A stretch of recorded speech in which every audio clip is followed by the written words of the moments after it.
Happy holidays! Welcome to our December edition of Local Image. We've got some great package segments for you inside today's show, and we'll start with an upcoming event that is full of heart and is sure to be a hit with all ages.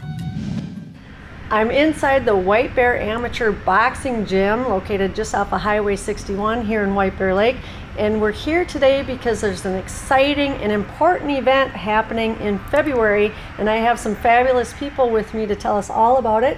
With me right here is Tony Beaglebach. He's a lieutenant with the Vadnais Heights Fire Department, and Katie T-Walt is the supervisor for Heart Safe Communities with Allina Health.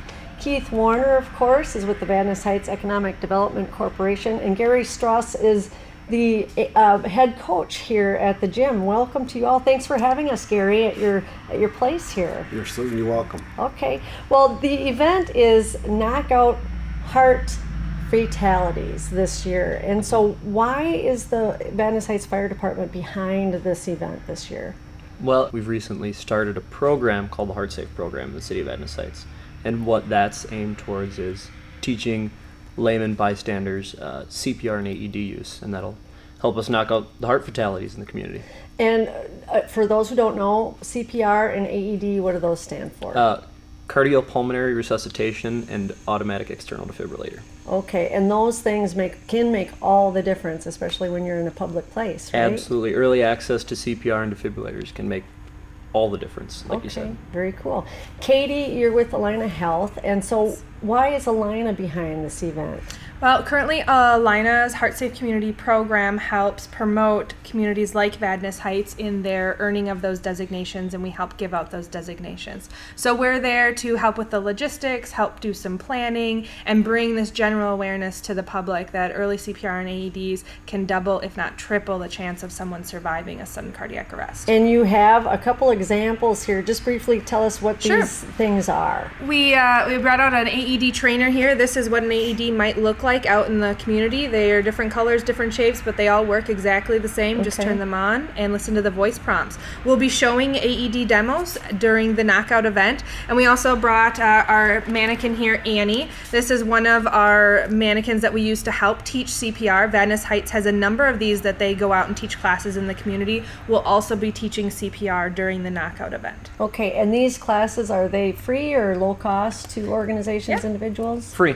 Oh, awesome. Now, you've been doing things like this for a long time. How does having this kind of event, a boxing event, how does that feel for what you guys try to get across? Well, it's great. It's just a new, unique way to just get the information out there. The biggest thing is to let people know CPR is easy and will help save people's lives. And any method that we can use to get that message out is a great one. So this is going to be a fantastic event for the community. Very cool. And Keith, you're no stranger to this event. You helped coordinate last year, so this is the second annual, but this is actually a double benefit this year. Talk about that. It started out 3 years ago when they opened the Vadnais Heights Common Building in Vadnais Heights, which is community owned, and it's become a very popular location for business functions and weddings. And so we started out helping to merchandise and market that building with the vendors. And so all our vendors that are preferred vendors to the Commons will be there, and it's a great opportunity. Last year we helped the Vadnais Heights Lions Club with a food shelf promotion, and we're going to do that again in conjunction with this year's event. But I think significantly is the awareness of this whole program that Katie and Tony are working on, the whole fire department, is the fact that anybody can do it, and they need to remain calm. And it's your job to step forward and help somebody when they're in a crisis situation. Good point. We had good turnout last year, and we'll have good turnout for this. But more than that, educating the public, that's the mission. And the way to get those folks in the door, of course, is the whole boxing bouts that will be going on. Gary, tell us about your involvement with this year's event. Well, the fighters really have a good time because it's a different venue than they're used to. Right. So it brings us together in an American type atmosphere, where it's black, white, yellow, green. We're all brothers and sisters, and boxing really helps that. And the ages, I mean, it goes from very young. What are the age ranges of your boxers for that? They're going to be from 8 to 30 years old.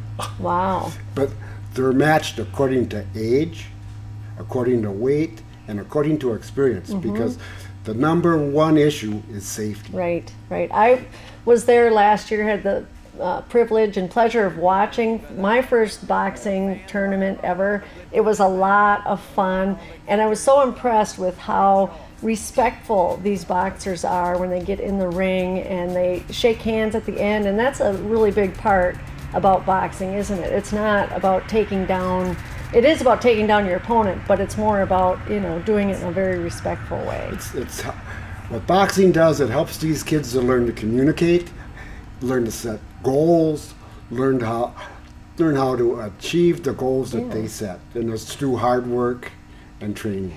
And so this facility here in White Bear Lake has been around for a long time, but you're always looking for more newcomers, boxers to join in and learn the ropes, right? We would like to see more adults in. Okay. People that are looking for physical fitness and exercise. Good because plan. people can come into this gym that are 35 years old, they don't have any intentions of combat. Right. And getting hit in the chin. All they want to do is get a good exercise program. Boxing is probably one of the best training programs that there is for losing weight and getting physically fit. So there's no reason that all of us can't be getting in that ring at some point with a little training, right? Oh, you're darn right. And, you know, it doesn't hurt to be able to take care of yourself. Yeah. What are you all looking forward to the most for that night, you, Tony? The boxing. The boxing is number one. Oh, geez. Katie? Looking forward to just bringing some great awareness to the Vadnais Heights community about CPR. I think in addition to those things, the vendors at the Commons are very professional and very generous the way they operate this thing. And one of their vendors is going to supply 2 drink tickets for anybody that brings a food shelf item in addition to the admission to the function. So they had a great success last year, and we want to expand on that.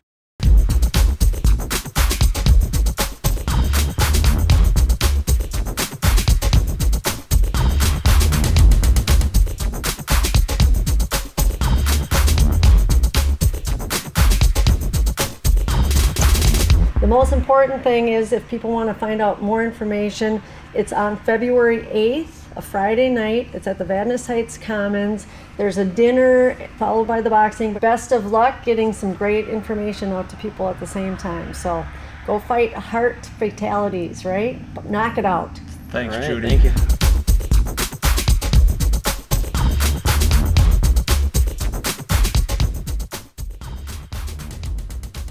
While the Vadnais Heights Commons will be prepped for hosting the Knockout Heart Fatalities event in February, another new facility is about to be built in Vadnais Heights, a business that's in the business of providing great health care.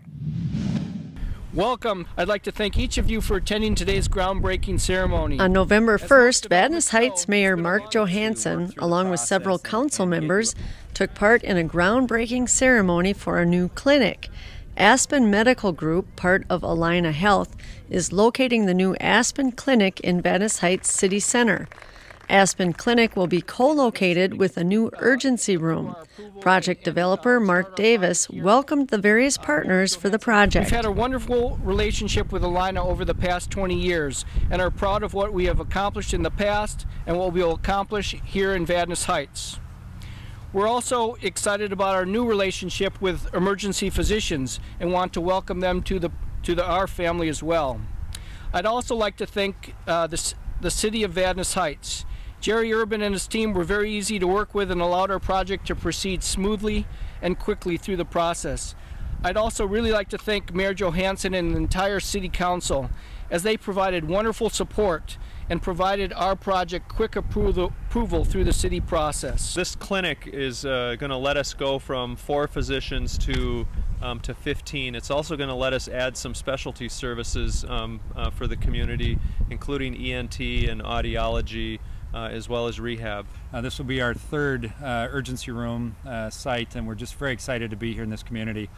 We see this as a great community with huge potential, a lot of growth, a lot of people that are going to need that acute medical care and don't have a hospital right around the corner. We're really excited to fulfill a vision the city's had for a long time of having a premier business come and be part of our city center here. And you are in one of the last really good developable pieces of property we have in Vadnais Heights for such a great use. Welcome to Vadnais Heights, and I hope we have a very long and positive association. Thank you.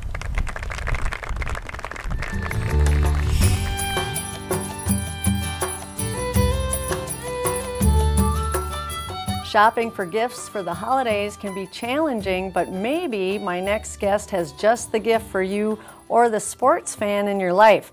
Local author Jim Bruton is back with his new book called Vikings 50, All-Time Greatest Players in Franchise History. Welcome back, Jim. Glad to be back with you again. It's always a pleasure. This is like your seventh or eighth book now. I think it's number 8. Oh my goodness, you are a busy guy.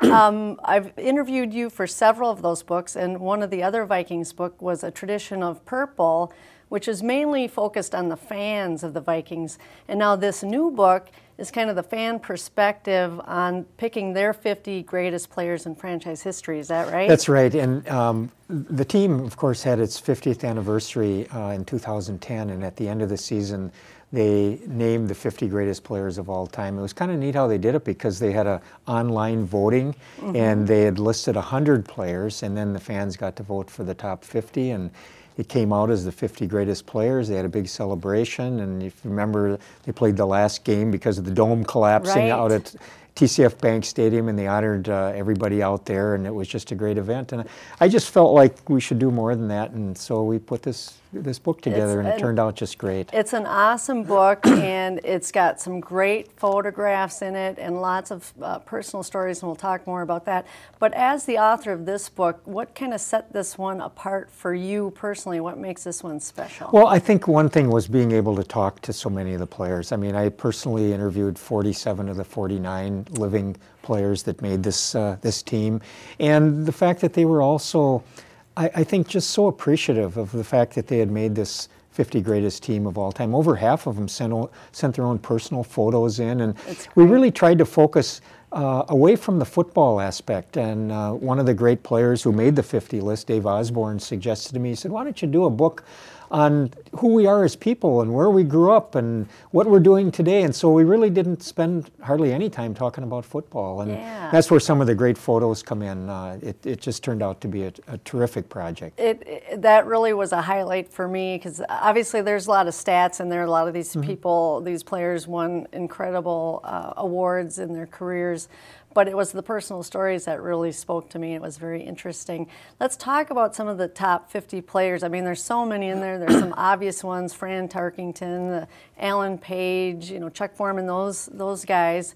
But for you, who stands out? Who are your maybe top few 50 of the 50? Well, of course, I just love Fran Tarkington. I did a book with him a few years ago, and he was just great to me, and I just got to know him so well. So it was really fun to write about Fran, and Fran wrote the foreword for the book too. Absolutely. So that was really special. And then I think some of the local people that live around here that played here for so many years, and I had the good fortune of doing several book signings with them. People like Dave Osborne, Bill Brown, Mick Tingelhoff, Bob Lertzema, who didn't make the 50, but we had to get a section to Bob. I mean, how could you not do that? Yeah. And so Stu Voigt is another one. Just great people, and I just really enjoyed spending time with them and talking to them about their years with the Vikings. But I think the thing that they were so appreciative, these guys, about being named on this team, and it just meant so much to them, and that was really special. Yeah, and some of my favorites, I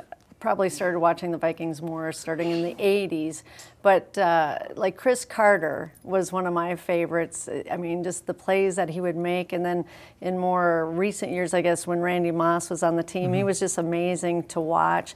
But now you have people like Adrian Peterson, who's in this book, and apparently everyone agrees he's just an all-around great player. He was terrific to spend a few minutes with. I probably spent, I suppose, 20 minutes with him, maybe a half hour.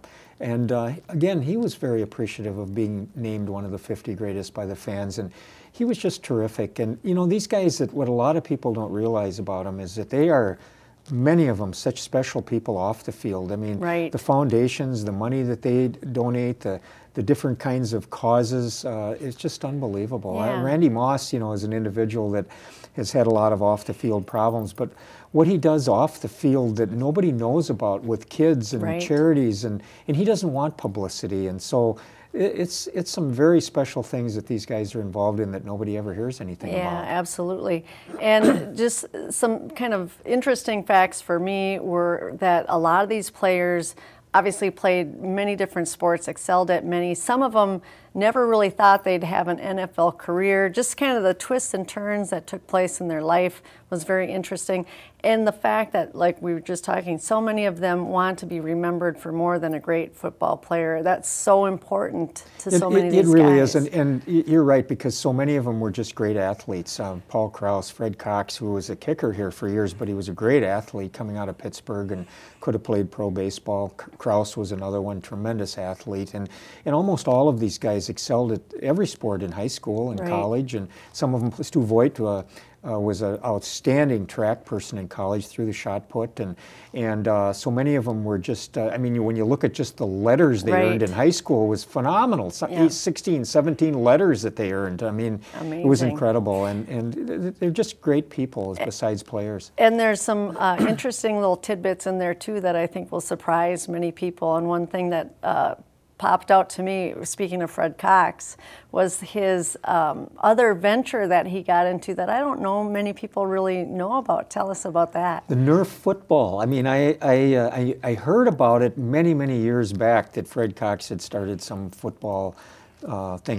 Guess I didn't realize at the time it was the Nerf, but I mean, we have a great little section in the book about Fred and the Nerf football, but one of the things I remember him saying is when the guy knocked on the door and brought the concept to me, he said it was an instant retirement because they sold just a couple of years ago millions of Absolutely. these Nerf footballs, so it's still very, very big on the market. Yeah, and of course, one of the greatest, 50 greatest listed in there, a non-player, was Bud Grant. Right. And it was really interesting to me. Obviously, he's so revered, but some of these guys, I mean, he made all the difference in their personal life and as players. That's right. It really, I mean, from Fran Tarkenton to Mick Tingelhoff, and he is revered. That's probably the best word you could use because they just liked the way he coached and the way he treated them. Mick Tingelhoff has got some great quotes in there about Bud that never heard him swear, never heard him ever mistreat a player. They just worshipped him because of the type of person he was and the way he ran the Vikings for so many years. It was a great experience interviewing Bud and talking with him about the book. And he, like all the others, was appreciative that he would be recognized like that. And just some funny stories with him, too, and just the fact that he always had kind of a poker face. And anyway, there's some really interesting stories in there about Bud and his interaction with the players. But writing this book and putting it together, you obviously asked these players, you know, what it meant for them to be named as one of the 50 greatest. But how do you think they really look at being a Vikings player as a whole? Because the Vikings have consistently ranked like top 6 in the NFL franchise history, right? I mean, what does it really mean to them to be a Vikings player? I think it meant a lot to every one of the 50 that were named, but I think it was especially important to some of the people who played here for so many years. Your Osbornes and Voigts and Tingelhoffs. I mean, Tingelhoff was here for 17 years. That's unheard of today with free agency. Back then, there wasn't any free agency. If you wanted to change teams, you had to sit out a year. Well, no one would do that. So these guys were here for a long time, and they really became part of the fabric of the franchise. And I think to then know that they gave all of their efforts for the team and then to be recognized with all of these players for 50 years to be one of the top 50, that's really something. Absolutely. And that meant a lot to them. Yeah. And I can't let you go without talking about the fact that you were cut twice by Bud Grant. How did that feel, talking with him about his experience and being with you? You're very close to Bud. Well, I may feel that way. I'm not sure he feels the same about me, but I was cut in '67 and in '71, and it was a great experience, and he has always been wonderfully cooperative to me. And if you remember in the Tradition of Purple book, we had Bud on the cover, and it was actually a photo he had sent me where he had actually inscribed on the photo, "I wish you would have tried out again so I could have fetched it 3 times." That's right. But now I'm doing his autobiography, so which will cool. be out next year, and he's just been wonderful to work with, and I just can't say how much I think of him as a person, and he's just a great guy, and very kind of, in the background, off the record kind of a thing, and it's just terrific. Awesome. Well, we'll look forward to that. You keep me very busy with all these books. I'm learning so much about sports in the Twin Cities, and much more appreciative of what goes on the field and stuff. So I really appreciate your work. You do an excellent job, obviously. Well, thank you. So. Well, you guys are terrific too. I love coming over here. Well, we love having you. You do a good job. So. Well, thank you so much, thank you. Jim. It's I sure always appreciate a pleasure. Happy holidays and everything. So we'll see you soon, I'm sure. I hope so. Thanks. Thank you. Okay. Now, here are some final packages we've unwrapped for you this holiday season. A little Christmas cheer to share from that wacky brother duo of Larry and Gary. And from all of us here at On Location TV and the Local Image Show, we wish you a very Merry Christmas, a happy holiday season, and a bright new year. We'll be back in 2013, and as always, we do thank you for watching Local Image.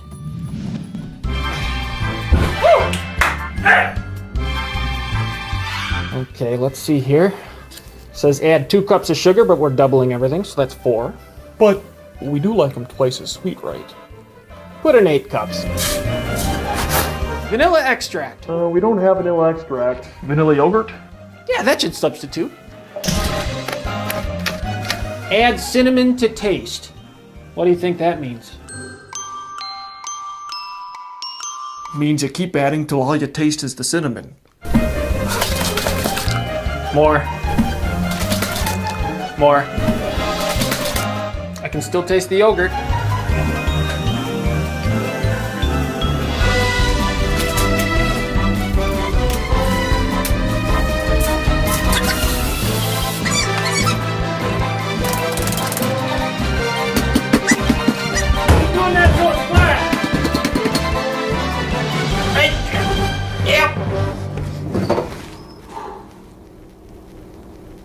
You thinking what I'm thinking? Santa's one lucky dude. Great minds think alike.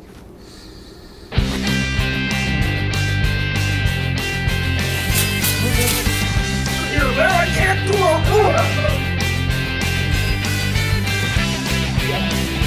Okay. Oh! Yes! Too much!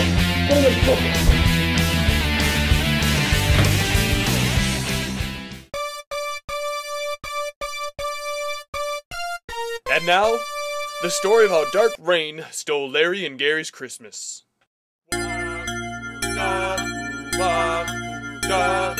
Welcome Christmas here at last. Larry and Gary. Couple of oddballs if you ask me. Christmas is a time for singing, laughing, loving, and forgiving. As you can see, Larry and Gary like Christmas a lot, but the evil Dark Rain definitely does not. And now, my story begins on a cold, lonely night. Who needs friends? He only says that because he has none.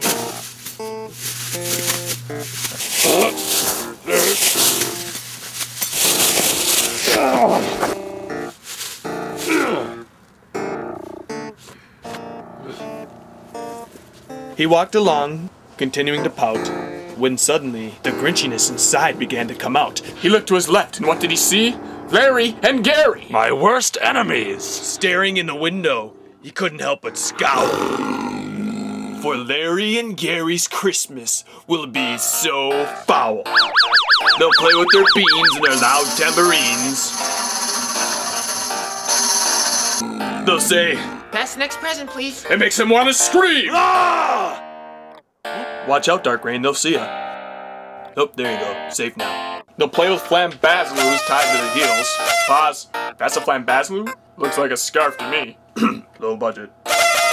They'll ride their unicycles with the stupid blue wheels.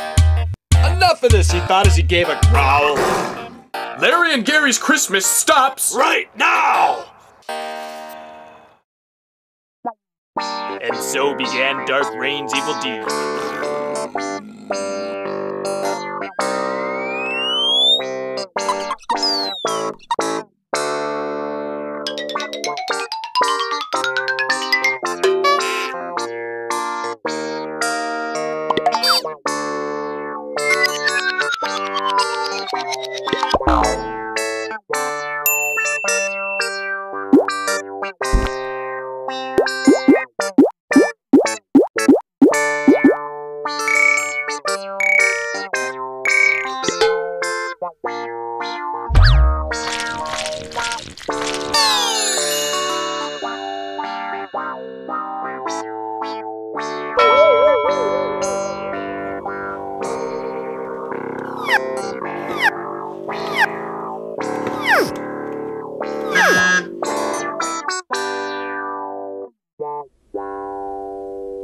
When his terrible deed was done for the night, he waited till morning, knowing he just might hear their sobs and their tears when Larry and Gary see no Christmas is here. Shh, here they come. This is the moment he's been waiting for.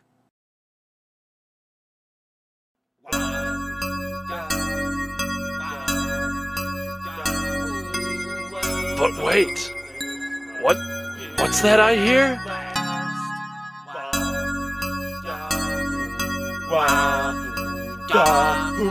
There's something happening right here. And for the first time, Dark Reign felt something in his heart besides hate. He had tried to steal Larry and Gary's Christmas, but he saw now that they had something that he could never steal. Gary, it's Dark Reign. Are you sure you should let him in? Larry, it's Christmas.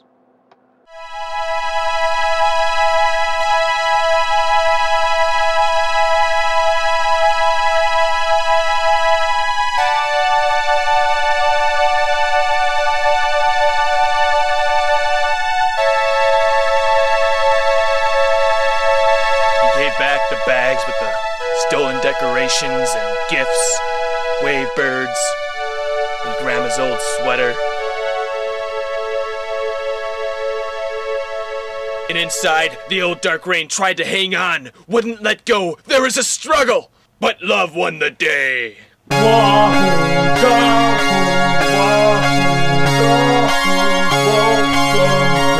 Christmas here at last.